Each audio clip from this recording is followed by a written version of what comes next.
This video is going to look at some possible weaknesses or some criticisms of the Minneapolis domestic violence study. Quickly, let's talk about the study, and you were told to read about it on the internet. Police officers went to a home in which there was a reported domestic violence call, and they could take one of three actions: arrest the offender, separate the fighting parties, or offer and begin counseling, something like this, right? And according to the study, they found that arresting the offending party was the most effective method. How did they determine this? They looked at police records for the next six months to see if any more calls came from that address dealing with family violence. They also made several phone calls to that residence, spoke to the person, say in this case the wife, and they said, hey, has there been any more fights or have you been any more abuse going on? Because the phone call was important because not all family violence is reported, okay?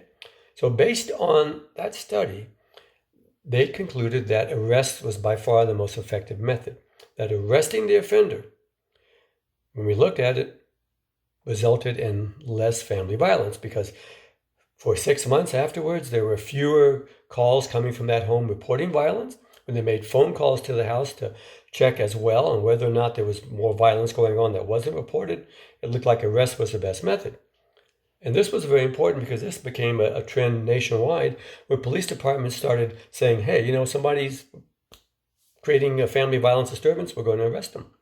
Now, arrest may very well be the most effective method, but there are a couple of concerns. The first concern has to do with counseling. Why wasn't counseling more effective? Why didn't counseling come out as the best method? Why? We don't know. But one possible criticism is that how was the counseling offered? When the police officer offered counseling, maybe began counseling, how was it done? Was it done in a fashion that encouraged them to go into counseling and think it was a good thing? Or what happened? In other words, we don't have knowledge for sure and control over how the officer introduced counseling. Maybe the officer started counseling, then how good was it? So the first question has to do with the counseling and how the police officer introduced it and maybe began it. Was it very good? Second has to do with the actual arrest. Does arrest really result in fewer family violence calls? Or does it just make the woman scared because the husband or the boyfriend comes home, he's angry and he's mad at her, and he intimidates her. He scares her and says, if you call the police again, I'm going to do some serious harm. Do you follow me? In other words, arrest, unfortunately, may have masked further family violence because the woman might have been afraid to call the police if she was abused again. And even when somebody calls her home, she may have been afraid to say anything, just not wanting to create any problems. And I will conclude this by giving you an example, a true example from one of my classes years ago. A woman in my class, when I was talking about this, raised her hand, stood up and told this story. She said that, her husband was abusive, and that one day, I reckon it just got to be too much, and she called the police. And the police came and he was arrested, okay?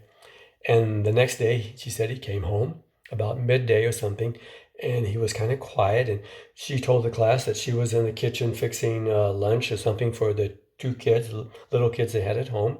She said the husband was quiet and didn't really say much to her. And he said, then all of a sudden, and this is scary, the husband grabbed a big butcher knife from the kitchen and he pushed her backwards over the kitchen table or something, and he stuck the knife up between her legs and said, if you ever call the police again, I'm going to carve this out.